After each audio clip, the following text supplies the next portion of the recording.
Good evening, everyone. Well, we've had quite an active evening with all the rain showers and thunderstorms that rolled through the area. But before that happened, we had overcast skies, and the sun did break through from time to time, which helped to warm us up to 81 degrees earlier this afternoon. That's a little bit below average for this time of year.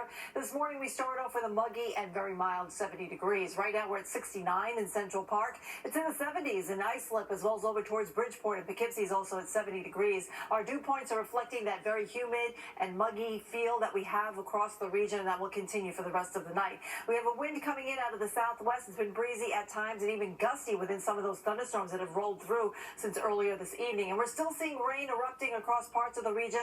Most of the heavier rain is happening across Long Island and into parts of New Jersey at this late hour here. So we're still unsettled. I'm going to still leaving the chance for scattered showers and thunderstorms at least until midnight. Soon after that, though, things should start to die off, and we should stay quiet during the pre-dawn hours tomorrow before we kind of ramp things up tomorrow afternoon once again.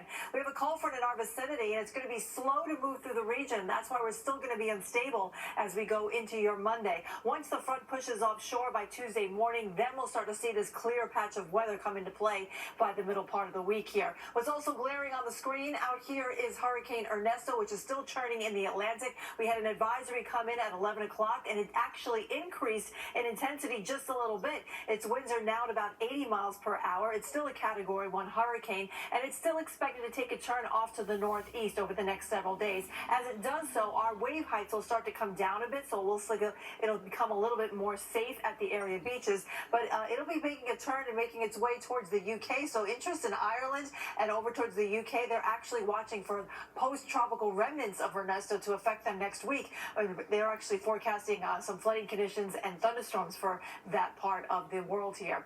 So tomorrow's wave heights will be at about 5 to 8 feet, so it's still pretty dangerous because of Ernesto still sitting out in the Atlantic. There's a very high risk of rip currents once again, so you might want to stay out of the waters if you do plan to go to the beach tomorrow. And if you're going to the beach tomorrow, go early in the day because we have this cold front approaching us by the afternoon, and that will help spark off scattered showers and maybe even some thunderstorms by tomorrow afternoon. I don't expect them to be quite as widespread as what we saw today, but still, if you get caught in one of them, you could experience a downpour, as some of these will be rolling through into the early evening tomorrow. On Tuesday morning, we could get a couple of leftover showers behind the front, but everything should clear out by lunchtime, and we're in store for a drier afternoon on Tuesday, and that's actually going to be the start of a dry stretch of weather for the second half of the week. So tonight we'll drop down to 71 in the city. Tomorrow going up to 86. This is going to be another warm and humid day with afternoon showers and maybe even some thunderstorms too. After that, it turns cooler. Temperatures only in the 70s for Tuesday and Wednesday. It will feel refreshingly dry, and we take that dry weather right into the end of the week. Stay tuned. More of the Fox News. We'll be right back after this break.